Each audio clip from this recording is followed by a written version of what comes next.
Welcome to Luca is a Billionaire, where the only thing I invest in is your answers. In this video, I will explain how to make wine from juice. First, select a pure fruit juice, ensuring it contains no preservatives that could inhibit yeast activity. Next, meticulously sanitize all your equipment, including carboys, airlocks, and stirring spoons, to prevent contamination. Finally, choose a wine yeast appropriate for your desired wine style.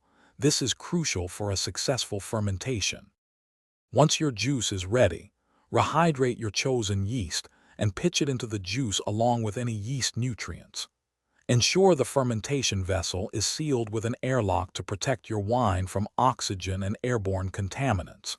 Keep the fermenting juice at a stable temperature, ideally between 65 and 75 degrees Fahrenheit, for consistent yeast activity and flavor development.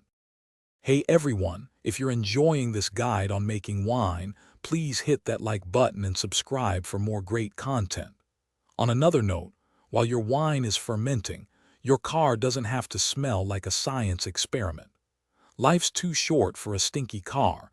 Grab a little Tree's Black Ice Air Freshener. Check the description below for the link and other fantastic deals. Now let's get back to the video.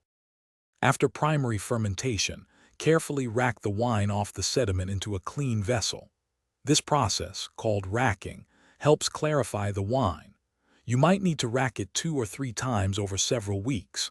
Next, stabilize your wine using sulfites or sorbate to prevent spoilage or refermentation.